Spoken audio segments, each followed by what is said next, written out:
I know. Everything reminds me of you. I smelled this stuff at the grocery store the other day, and you made me forget my entire grocery list. The Lives We Lead is a very intense play. It's about relationships, and it's about these two people who are in love and the decisions they have to make regarding their relationship.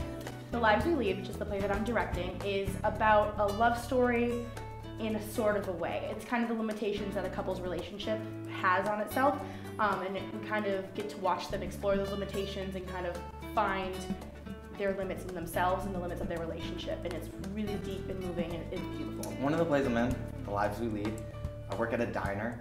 I'm a man, and there is this young lady who works there with me. It is a love story with limitations.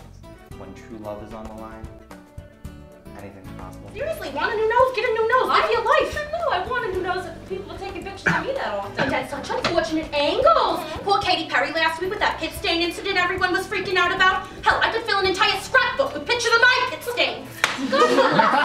Love at Corner Diner is about two Brooklyn diner waitresses who are sitting in a diner just kind of like having a day, and then a British girl walks in the door all soaking wet, and we ask her what's going on, and she tells us all about her fanful romance, and we try to give her the advice she needs. Come on, Art, what?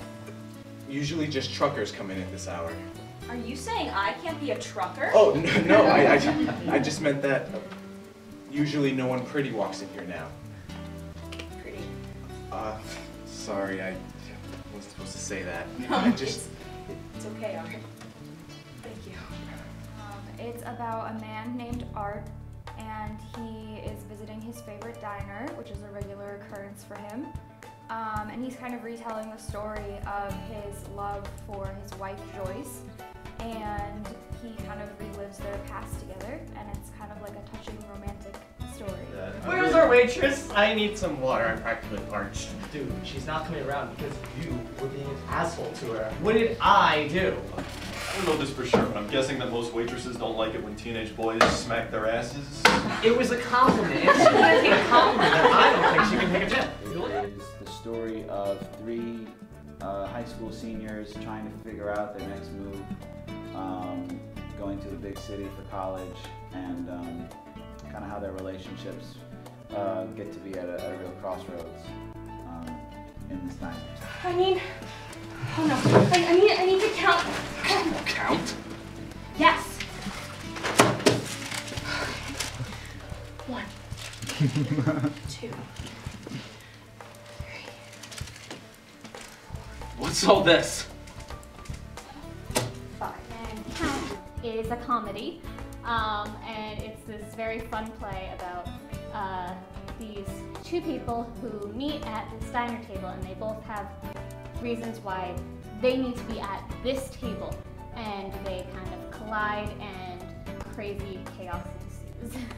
In Count, I play a schizophrenic who has to count her diner seats exactly as they are in order to make sure that the diner doesn't burst into flames, and things don't go as planned. Count's about a neurotic, slightly superstitious businessman who always comes to this diner and sits at this certain table. He considers this table lucky. He's sitting there waiting for this phone call. Another woman comes in. The play basically goes into how these two characters clash and chaos ensues in this diner. Who says I don't belong here? Besides you. Well, I would assume the FDA or some other government organization would object. Bare feet off the counter, it's just disgusting by all standards. Making out with my body, there's nothing disgusting.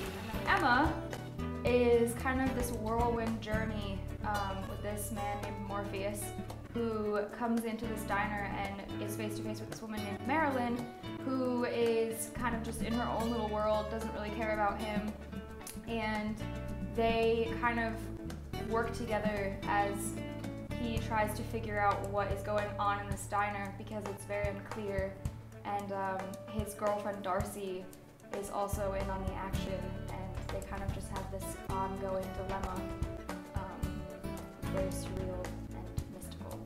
So I'm going from an average Joe who works at a diner to a morphine addict, which is pretty sweet.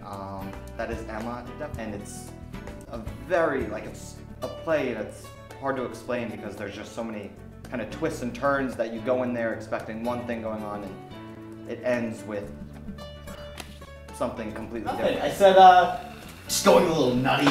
What, with all this talk of the world ending? Well, I knew I couldn't wait another second. I knew that if I was going to die, I wanted to be with my favorite person in the whole world. You, Petey. Also, my mom was trying to eat my brains. It's about a zombie apocalypse, and this diner owner is, making preparations, and just trying to stay alive.